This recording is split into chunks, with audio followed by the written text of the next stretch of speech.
In the first part of our series, we told you how devastation caused by COVID-19 was a result of one man's ego and selfish goals.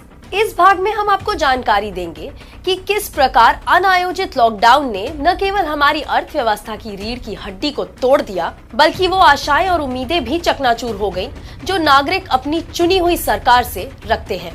On 25th March 2020, PM Modi said, Mahabharat का युद्ध 18 दिन में जीता गया था। आज corona के खिलाफ जो युद्ध पूरा देश लड़ रहा है, उसमें 21 दिन लगने वाले हैं। लेकिन कौन जानता था कि पीएम मोदी की नाटकीयता भारत को दुनिया के अब तक के सबसे दर्दनाक मानवीय संकट की ओर ले जाएगी और कोई उनकी चीखें सुनने के लिए भी नहीं होगा। चीखें तो भाजपा सरकार में से कोई सुनने नहीं आया, लेकिन चीखने वालों के नाम पर चंदा जरूर इकट्ठा कर लिया, जिसका आज तक किसी को कोई फायदा नहीं हुआ। मार रहा है पुलिस लोग। पुलिस ने मारा आपको अभी? नहीं, मारने के लिए डरवा रहा है। अच्छा, क्या कह रहे हैं? कोई नहीं बैठने दे रहा है लोग।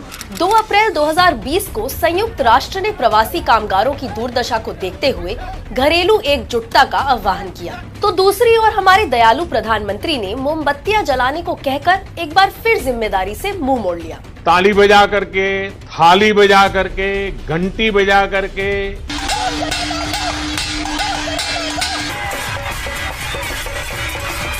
But how would lighting candles or banging thalis stop the virus or help the migrant workers in their march of uncertainty?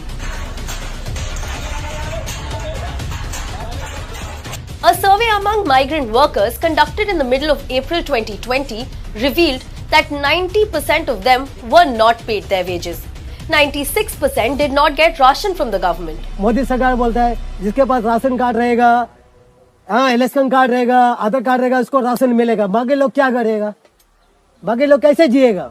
70% did not get food and 70% of the surveyed workers only had less than rupees 200 left with them during lockdown 1.0. Uttar Pradesh सबसे बुरी तरह प्रभावित राज्यों में से एक था, जहां सर्वे किए गए 100% प्रवासी श्रमिकों ने कहा कि उन्हें राशन नहीं मिला और उनमें से 87% ने कहा कि उनके पास 200 रुपए से भी कम है। अभी 1 रुपए भी नहीं दिया हमको अभी तक।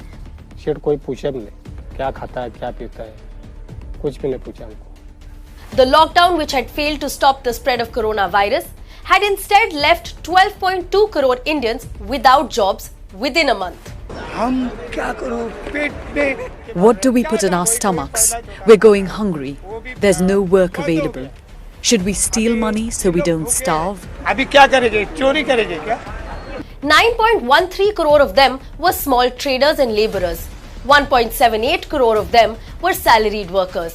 And 1.82 crore of them were self-employed people who also lost work.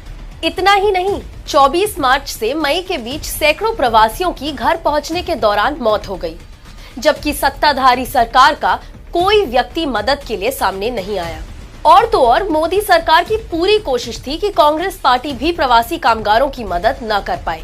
500 बसें हमने गाजियाबाद बॉर्डर पे खड़ी की थी। अगर वो 500 बसें चली होती तो कम से कम 20,000 लोग घर सही सलामत पहुंच जाते।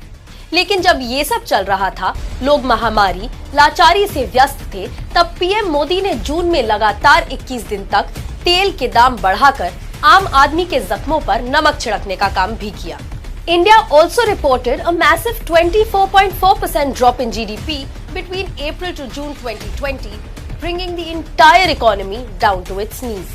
On 28th August, India for the first time recorded the highest single-day spike of COVID-19 cases in the world. ये सब भाजपा सरकार के कुप्रबंध का ही परिणाम था।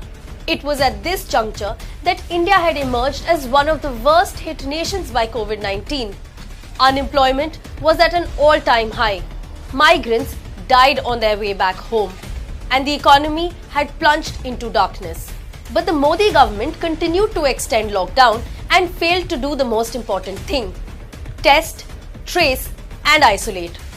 Once again, ignoring Shri Rahul Gandhi proved fatal for thousands.